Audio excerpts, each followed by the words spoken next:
അങ്ങേക്ക് പന്തളമായി അടുത്ത് ബന്ധമുള്ള ആളാണ്. എന്റെയൊക്കെ സൂപ്പർ സീനിയറായ കോളേജിൽ താങ്കൾ പഠിച്ചിറങ്ങിയ ആളുമാണ്. പള്ളിക്കെട്ട് ശബരിമലയ്ക്ക് എന്ന വീരമയുടെ പാട്ട് നമ്മുടെയൊക്കെ എന്താ നിത്യജീവിതത്തിന്റെ ഭാഗം പോലുമാണ്. ആ പാട്ട് എല്ലാ ദിവസവും ഒന്നും കേൾക്കാത്ത ഒരു പന്തളക്കാരനും അല്ലെങ്കിൽ ചുറ്റുവട്ടത്തുള്ള ഒരാളുണ്ടാവില്ല. ആ പോറ്റിയെ കേറ്റിയെ എന്ന പാട്ട് കേട്ട് തരിമ്പെങ്കിലും അങ്ങയുടെ വിശ്വാസി വികാരത്തിന് മുറിവുണ്ടായോ ശ്രീജിതിൻ ദേവ്?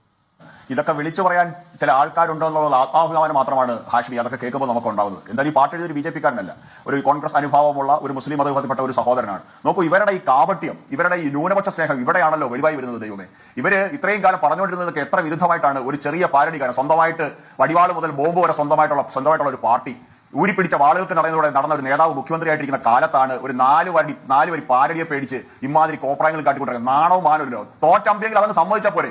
എന്തിനാണ് ഈ ഒളിപ്പില്ലായ്മ നിങ്ങൾ കാണിച്ചു കൂട്ടുന്നത്? എന്തിനാണ് ഇങ്ങനെ ഹിന്ദുക്കളെ നിങ്ങൾ അപമാനിക്കുന്നത്? ഇവിടെ വലിയവായി നിങ്ങൾ പറഞ്ഞല്ലോ കടക്കൽ അലോഷി പാടിയത്. അവിടെ അലോഷി അമ്പലത്തിൽ അയ്യപ്പ ഭക്തിഗാനം അല്ല പാടിയത്, അവിടെ വിപ്ലവഗാനം പാടി.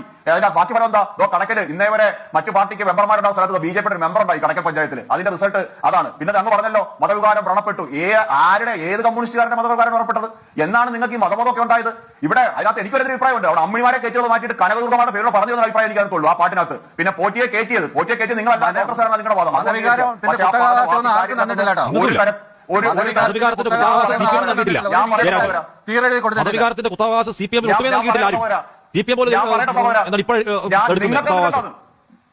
നിങ്ങൾക്ക് ആര് വന്നിട്ടുണ്ട് ഇവിടെ? രാത്രിയിൽ ആക്ടിവിസ്റ്റുകളെ കയറ്റിയിട്ട് ഒരു കൂട്ടം അയ്യപ്പ ഭക്തന്മാരുടെ വിശ്വാസത്തെ വ്രണപ്പെടുത്തുന്നത് നിങ്ങൾക്കാണ് വന്നിട്ടുള്ളത്.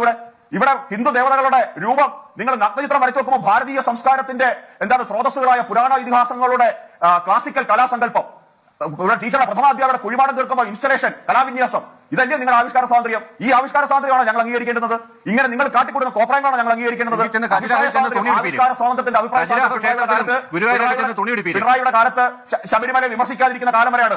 അപ്പൊ അതുകൊണ്ട് ഇമാതിരി ഗിമിക്സ് ഒന്നും കാണിക്കട്ടെ. ഇനിയും പാരടി ഉണ്ടാവണം, ഇനിയും വിളിച്ചു പറയണം. ജയിലിൽ കിടക്കുന്ന സഖാവ വാസു സഖാവ, നിങ്ങളുടെ പത്മകുമാർ സഖാവ ജില്ലാ കമ്മിറ്റി അംഗത്തിൽ പുറത്താക്കിയില്ലല്ലോ. എന്തേ മുട്ടിടിക്കുന്നത്? പുറത്താക്കിയ വേറെ പല പേരും പത്മകുമാർ പറയും. അതുകൊണ്ട് ഇതെല്ലാം നിങ്ങൾ തോളിയേറ്റ് നടന്ന് ജനങ്ങളെ, വിശ്വാസികളെ വഞ്ചിക്കുന്നുണ്ടെങ്കിൽ, പറ്റിക്കുന്നുണ്ടെങ്കിൽ ഇതെല്ലാം പറയാൻ തയ്യാറായ ആണത്തമുള്ളവരുണ്ടെന്ന് നിങ്ങൾ മനസ്സിലാക്കിയാൽ മാത്രം മതി. അതുകൊണ്ട് ഇതൊന്നും കാട്ടി നിങ്ങൾ കേസ് കാട്ടി പേടിപ്പിച്ചൊന്നും ഈ നാട്ടുകാരെ പറ്റിക്കണ്ട.